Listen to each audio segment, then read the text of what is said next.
Just got back from seeing Fantastic Four, The First Steps, and wanted to give my immediate thoughts. This is the best that the Fantastic Four have ever looked theatrically in a live-action film.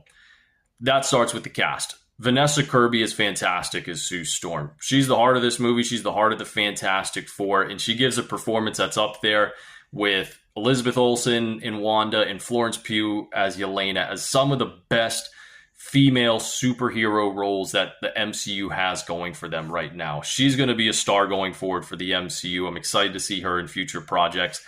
To the big question of the movie, how is Galactus?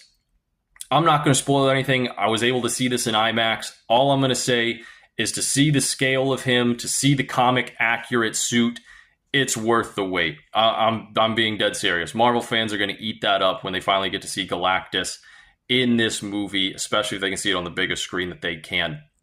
Production set-wise, this world is so unique, so awesome. Matt Shakman does it again, to no surprise of WandaVision fans.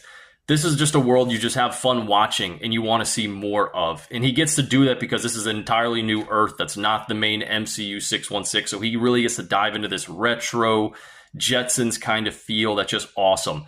And as a big sci-fi fan, Interstellar is my favorite movie ever. There's legitimately a scene in here that looks ripped straight out of Interstellar. It almost looks like they just missed Matthew McConaughey as he's falling into the black hole. It looks that dead on close to Interstellar. But really, the biggest win for Marvel in this one is it just feels like such a breath of fresh air for the MCU. They've been on such a roller coaster in phase 4 and 5 with trying to find an identity post Endgame, and they just couldn't find good footing on it. And I thought that they did a good job of getting that back in the right direction with Thunderbolts, and then they keep continuing to kick that ball forward with the Fantastic Four. This is 2 wins for them in a row. And also, there's end credits. There's a mid-credit scene. There's an end credit scene. The mid-credit scene, I did see this with fans. I'm not going to give it away. All I'm going to say is it did get some loud gasps and a lot of clapping in the theater, so definitely stick around for the end credits. But overall, I give this about a 4 out of 5. This was a really good movie for the MCU.